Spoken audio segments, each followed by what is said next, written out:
For our final project, we decided to construct a candy sorting machine based off of color. This was achieved using a common color sensor and two microprocessing boards to handle the color intake and the control of the servo motors. The first microprocessing board we utilized was the HCS12 Dragon board, which is the main board for this class. It would read the color from the second microprocessing board, which was the Arduino. Here you can see the color sensor with a 3D printed light shield. This reduces the amount of ambient light detected from the room environment. The sensor was pointed at the track where the Skittle would be received from the drop tube.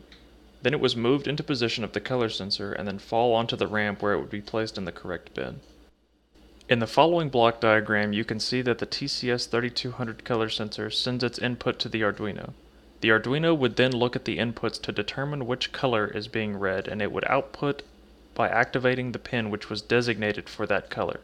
Since each color had its own pin, the HCS12 would observe port T until one of the input pins was turned on. Then the HCS would see which pin was active and would move the second servo motor to its designated position. In this demonstration, you can see the project works as described. We first load the tube with Skittles. The top servo motor would move to its first position and obtain the Skittle, and it would move under the sensor.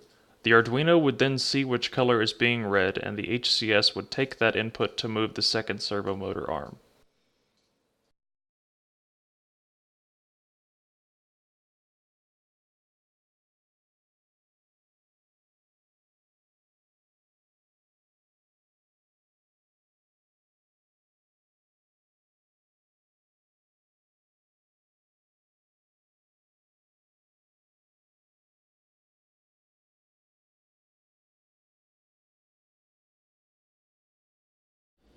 Some additional features that our project had included printing the color of the Skittle to the LCD in real time as the Arduino determined its color.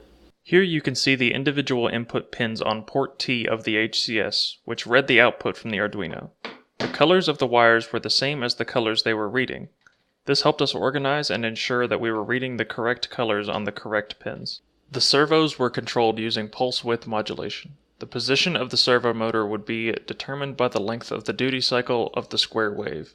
For the top servo motor, these duty cycles were set in a loop of 3, and it would repeat based on set delays. The bottom servo motor ramp would move once the input of the Arduino was read and would set the duty cycle based off of which color pin was detected. The color sensor was powered and grounded using the pins on the Arduino. The color sensor had 4 main photodiode types, one sensitive to red, blue, green, and one which measured just white light.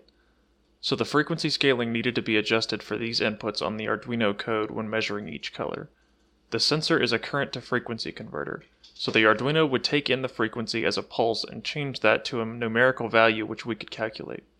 Then we would find the range of values for each Skittle and set those conditions in the Arduino so that it could accurately assume which color Skittle it was looking at. It was important that we set the range of values accurately so that there are 2 sides of each Skittle, one being a slightly different color due to the letter S. So we had to take this into account when calibrating and setting the values for each Skittle. For more information and documentation on this project, please see the referenced paper seen at this address. Thank you.